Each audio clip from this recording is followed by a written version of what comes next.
When it comes to GTA Online updates, not every single vehicle is released on patch day, and there are actually several unreleased cars whose prices have already been leaked. There's a total of 8 unreleased vehicles that are coming in future updates to GTA Online, and today on the show, we're going to be showcasing each one of these unreleased vehicles, as well as talking about their prices and customization, and showcasing some gameplay to highlight each vehicle's performance. Particularly with the Chop Shop DLC Dripfeed, these vehicles this time are pretty awesome, and I think a lot of players will enjoy these cars. And so as we get started, if you enjoy this video at any point, or if you just find it helpful, let me know by dropping a like on it. And if you want to stay up to date with everything GTA Online and Rockstar games, then please consider hitting that subscribe button with your bell notifications turned on.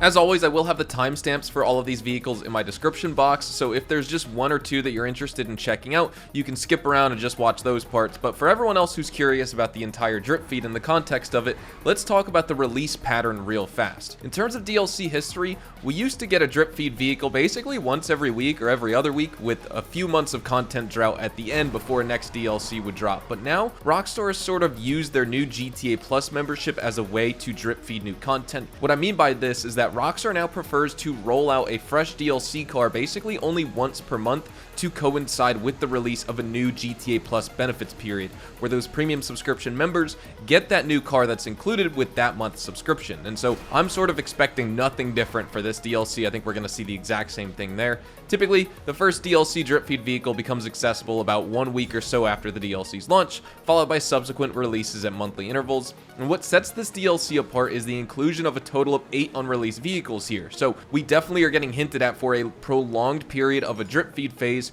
which is probably going to span, 7 months or so, which would set us up right to the point of a DLC release in the summer for GTA Online in 2024, assuming we get one then. But what's most intriguing about this drip feed for the vehicles is the variety that we have that spans across all the in-game websites. We have offerings featured on Legendary Motorsport, Southern San Andreas Super Autos, and Warstock. However, the exact sequence of their release remains somewhat elusive. Rockstar tends to switch things up by alternating between these websites for their vehicle launches, so I can't confidently say which vehicles are coming first and in what order, but if I do get that information, I will report it back to you guys and share it with you. So now with that being said, let's kick things off with what I think is the absolute showstopper out of this DLC. It is on the Warstock website. We have the Bravado Gauntlet Interceptor, which is basically just a Hellcat police car, and while it's undeniably thrilling to see this in the game, this vehicle is going to come with a substantial price tag here. It's about $5.4 million for this version, or if you get the trade price, it's about $4 million. And it's fascinating to note this vehicle was featured in the GTA 6 trailer as well, if you didn't catch it, and that makes it, in my opinion, a very tantalizing addition to GTA, because it's basically a GTA 6 car in GTA 5,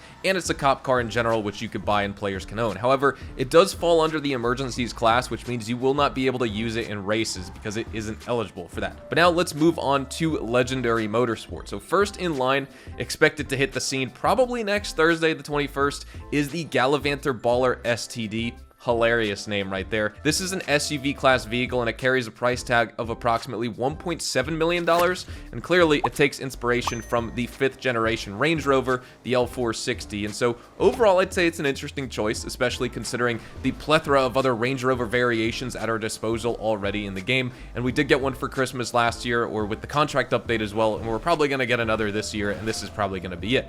But now let's shift our attention to the San Andreas website, where we discover 4 more gems. So among them, we have the Bravado Dorado, which stands out. Priced just shy of $1.4 million, this is another SUV class beast, and it draws its design cues from that 1st generation Dodge Durango, though many were hoping probably for a more modern Hellcat Durango. I know a lot of us are probably going to be disappointed because of that. They did put a Durango in the game. It's not going to be one of those newer Hellcat Durangos, but either way, as a kid, for some reason, I really love the styling of this SUV. Nowadays, it looks so outdated, but honestly, I'm really excited to be able to drive this in game. So far, just using it in the story mode, it's a little bit top heavy, so definitely watch out for that. But now let's move on to the next car, which is actually going to be the Albany Cavalcade XL, which is priced at around $1.6 million. And again, it's an SUV. It takes its primary inspiration from the 5th generation Cadillac Escalade V as well, specifically that Performance V variant evident in the front lower grille and vents that you could take note of.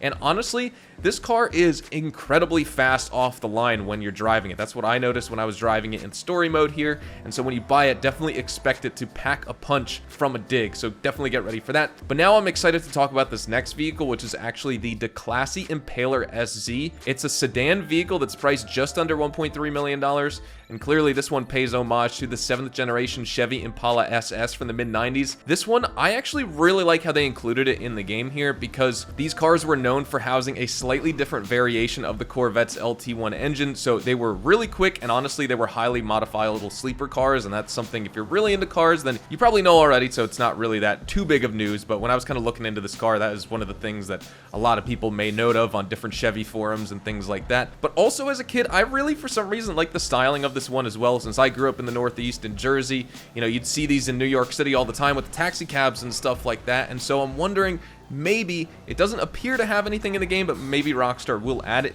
This should also be one of the taxi vehicles that we get for taxi work in the game, because this is one of those cars that were featured as one of those medallion taxi cabs over in New York City. You probably won't find them driving around anymore just because they're so old, but back in the day, these were some of the prime vehicles. Then they switched to more of like the Crown Vics, and now we have Ford Explorers and Chevy Cruises and things like that. Next up, to complete the San Andreas lineup though, we have the Canis Terminus, which is an off-road class vehicle priced at just under $1.9 million.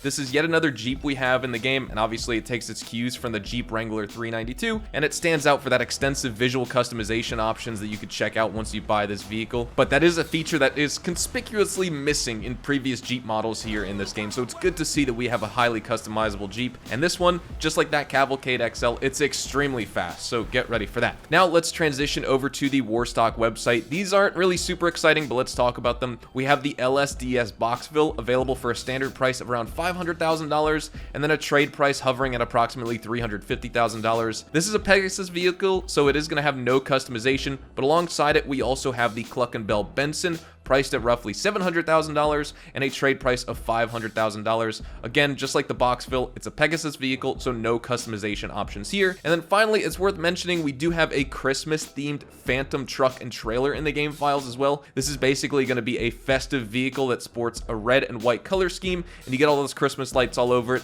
reminiscent of those iconic Coca-Cola Christmas ads, things like that. But this vehicle does seem to be reserved for a holiday free mode event during Christmas time. We won't be able to purchase this vehicle as players. It's strictly for event use, although I think all of us think that that isn't the case. But overall, to sum it up, these are the 8 Dripfeed vehicles, and I guess that additional one that are included with the Chop Shop DLC. Then we get that Christmas Phantom truck as well for the festive event. I'd love to know in the comments which vehicles you intend to purchase and add into your collection, so definitely let me know your thoughts in the comment section down below. Overall, I think this is a really solid Dripfeed with some ultra accurate designs with these vehicles. I think Rockstar did a really good job on picking some cars the players wanted to see in this update. Of course, there's always going to be vehicles that we all really want and we've all been very vocal about begging for that Rockstar clearly left out, but overall I did enjoy covering these vehicles compared to the Dripfeed, say last year with the LS Drug Wars update. That one was kind of a bummer. I wasn't really super enthused about those cars. The Hellcat police car, the Durango, and the Jeep are probably going to be my top choices here. I'm not really the biggest Jeep guy IRL, but the performance of the Terminus both on and off-road in GTA Online is going to be so good, so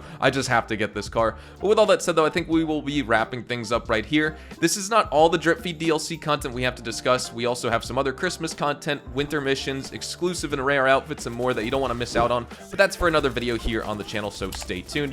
Hopefully you all enjoyed the video here today, and if you did, hopefully I earned your like on it. And of course, if you are new to my channel and you want to stay up to date with all the best GTA Online and Rockstar Games content, then please consider hitting that subscribe button so you don't miss out on a single thing we post here on the channel. Definitely make sure to follow me over on Twitch, Twitter, and Instagram, as I do some GTA Online as well as Red Dead Online live streams over on Twitch. With all that said, hopefully you all have a fantastic day, and I will see you guys in the next GTA Online video. Adios, amigos.